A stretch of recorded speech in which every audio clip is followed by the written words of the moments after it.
প্রিয় দর্শক, গ্লোরি টিভির পক্ষ থেকে আপনাদের জানাচ্ছি আন্তরিক শুভেচ্ছা ও অভিনন্দন।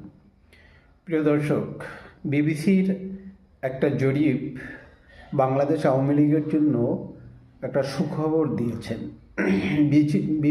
বিবিসি জরিপ করেছে যে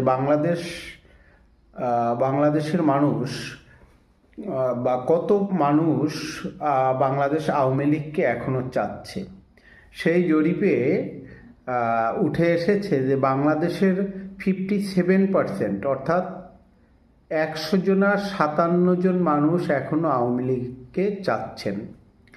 তাহলে প্রশ্ন হচ্ছে যে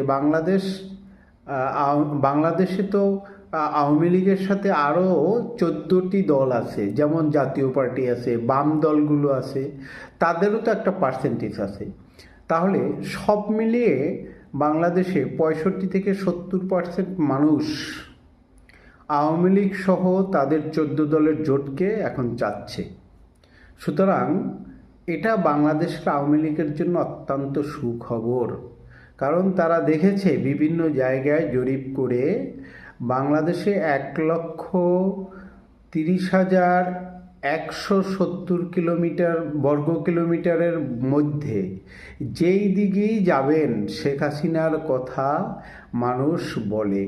কোনো বৃদ্ধাকে জিজ্ঞাসা করলে যে আপনি কাকে চান, বলবে যে আমি শেখ হাসিনাকে চাই, কারণ সে বৃদ্ধ ভাতা পেয়েছে। কোনো বিধবাকে জিজ্ঞাসা করলে সে বলে যে আমি শেখ হাসিনাকে চাই, কারণ আমি বিধবা ভাতা পেয়েছি। কোনো ব্যবসায়ীকে জিজ্ঞাসা করলে তারা বলে আমরা শেখ হাসিনাকে চাই, কারণ আমরা ব্যবসার পরিবেশ পেয়েছি।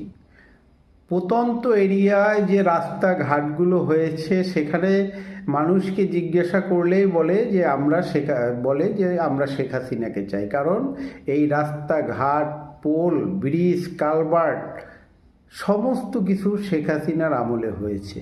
সুতরাং দর্শক, আপনারা বুঝতে পারছেন যে বাংলাদেশে এখন শেখ হাসিনার কতটা মান, মর্যাদা, সমর্থন বেড়েছে। সুতরাং বাংলাদেশ আওয়ামী লীগকে বলবো, আপনারা চিন্তা করবেন না, অতি সত্বর আওয়ামী লীগ আবার রাজনীতিতে ফিরবে এবং যে নির্বাচন আগামীতে হবে সে নির্বাচনে আওয়ামী লীগকে বাদ দিয়ে কোনোভাবে নির্বাচন করতে পারবে না। বাংলাদেশে আওয়ামী লীগ ছাড়া কোনো নির্বাচন হবে না। আজকের এ পর্যন্ত। আপনারা সবাই ভালো থাকবেন, সবাই সুখে থাকবেন।